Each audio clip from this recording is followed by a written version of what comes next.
Hello, Havocs! Oh my goodness, we just had our first official game of the 2023-2024 season. And, oh, I'm sorry. My apologies. I need to back up a little bit. My name is Crystal. I didn't introduce myself in my last video, and I'm so sorry. My name is Crystal, and I'm going to be hosting and highlighting hosting these videos and highlighting the Grand Canyon University men's basketball team, GCU, Go Lopes. And another thing I meant to do in my last video is to remind you all to like these videos, subscribe to the videos, share the videos. Because this game is too low-tastic to keep just between the two of us. You know, we need to share the love. Share the low-tastic love everywhere. Okay.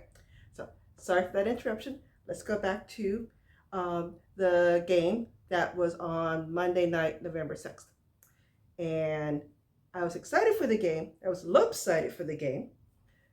But I was also a little nervous because last year, our opening game almost did not go well.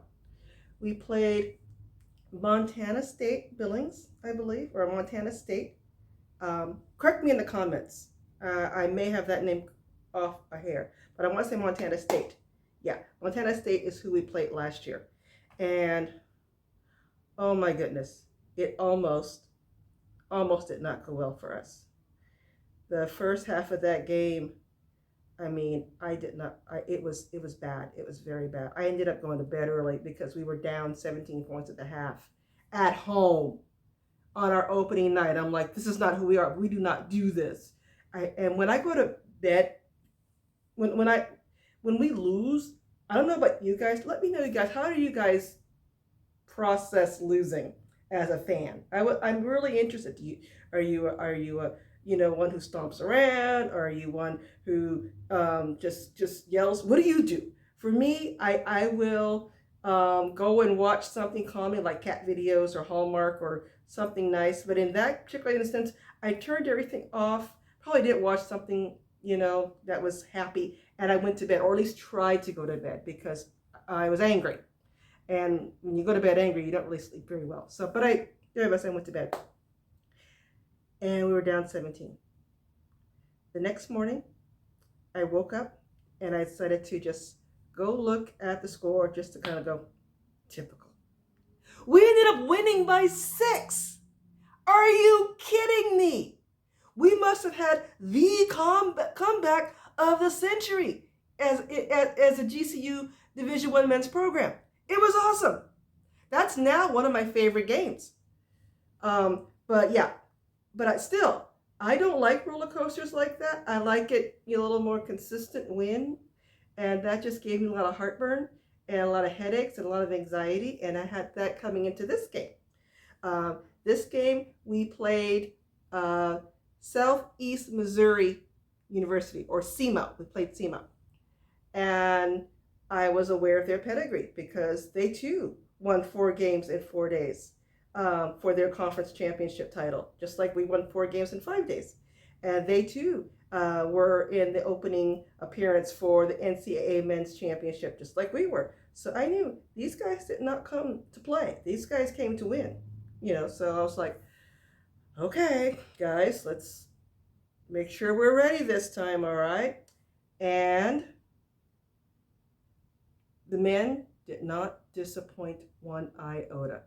I read that Gabe McLaughlin said, we are not going to wait for them to hit us in the mouth first this time. This time we're going to hit back. That's a paraphrase of what he said. Y'all can correct me in the comments if I have that quote incorrect, because I probably have it a little off. And my goodness, they did. First half, okay? SEMO got 30 points and GCU got 54. So I was like, yes, okay. This is what I came for. This is it. I was happy. I was very, very happy to have that level of a lead at the end of the first half, as opposed to last year where we were down 17. That was not fun. This year, much better. But I was like saying, okay, don't Don't, let go, put your foot off the gas. Don't get sleepy. Don't get lazy thinking you have this all going, because they can come back and they can take this away from us. And I also knew that because, and I'm hoping to do another video for the GCU women's basketball team, because my goodness, they were low-tastic in their opening as well.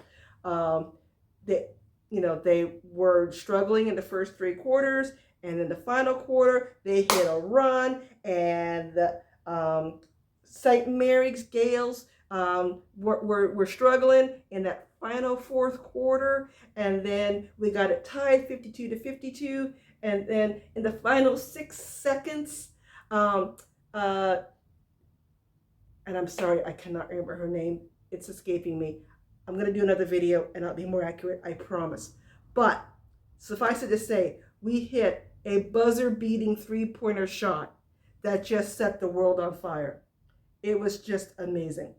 And so, saying all that to say that we can't, for our men, we could not let our feet off the gas, because SEMO could do the same thing. And I did not want that to happen the other way around. I don't like it when it happens the other way around. I like what happens when my team wins. So anyway, I was very happy about that. Also very happy to find out that during the game, I like to look at the havocs. I like to look at who's in the crowd and what everybody's doing. The theme was camo. So that's why I got some camo. But I was very happy to find out we have this group of professors that comes to every home game called the Purple Profs, and they had the same shirt that I'm wearing today.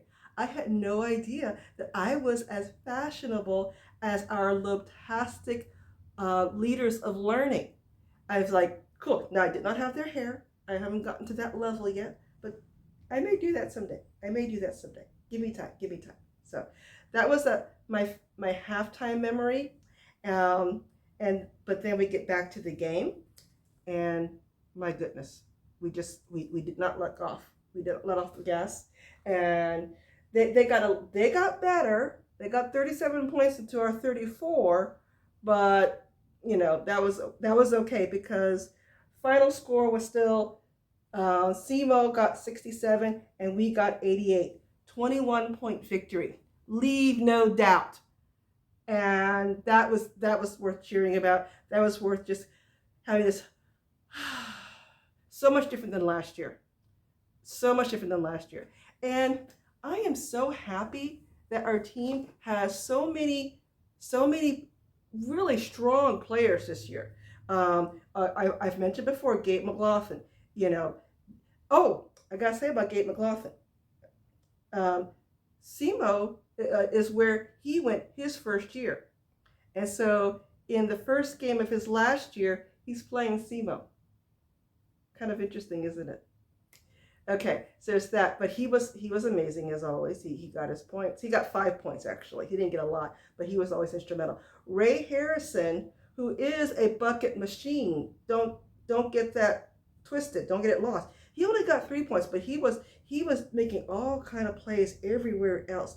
Please put in the comments all the things that Ray Harrison, Gabe McLaughlin did. Another shout out to Isaiah Shaw. Shout out to Isaiah Shaw because he got 12 points. He was a three-pointer maniac. And also alongside of it is, I need to give a shout out to the public address announcer, Paul DeNuser. I love his line when he says, "He came, he saw, he conquered." That was just awesome. I just love that line, because I think that's what we all did at that game. Every player did that. But above everything else, I have to give the biggest shout out of all to Tyon Grant Foster, TGF. That man. Okay, now I mentioned this last week, or my last video. I'm going to mention it again. He was not playing due to medical issues for 2 years. I found out even more so that it was November 10th at a game at DePaul during halftime is when he kind of lost his breath and he got rushed to the hospital. November 10th, 2020 was when he was rushed to the hospital. Okay. If that data is incorrect, please let me know. and I will do my best to fix everything. But I'm going off of what I remember watching. November 10th, 2020. And due to a heart condition and not being able to play, and it eventually getting cleared, and he put up on his first official game in playing, and the first official game in a Lopes uniform, 30 points. 30 of our 88 points was due to one guy. And I love his attitude about getting buckets. He says, our team does not care who scores as long as we win, which is maturity. And to his point, we've got people who are bucket machines. Gabe can score 30 on a given day. Ray can score 30 on a given day. Isaiah Shaw can score 30 on a given day. I think Sidney Curry can score probably 20, 21 on a given day. We have bucket machines who can get the job done. Absolutely, bar none. So for him to be that gracious and say, no, we don't care who gets it as long as we win, it's good. And for him to come back and have his day, to do 30 points is great. Oh, and by the way, we've got some basketball assassins, fantastic players just waiting in the wings to get started. As soon as they get cleared medically, we have last year's preseason WAC champion of the year, Javon Blackshear Jr. He'll be back soon. We don't know when, but soon. And even sooner, we will have Josh Baker, aka The Bake Show. He should be returning, and he's fantastic as well. So our team is looking really, really good. Really good. I'm so happy for them. And I'm looking forward to, I'm always looking forward to each game. Which brings us now to our final segment. And it will be Sunday, November 12th. We're playing North American University, or NAU. It'll be a beach theme. So I've already picked out a beach theme shirt to wear. And I actually have it's a bit of the darker side, some beach themed art in my home. And I'm contemplating whether or not I'm going to show it. I don't know. We'll see. Or even some lighter beach themed artwork in my home. I might show. I'm originally from California, so I have some of that. But at any rate, that is what we have for right now. I was really happy. We're now 1-0 in non-conference play. So, and 1-0 overall. So that's awesome. And thank you so much.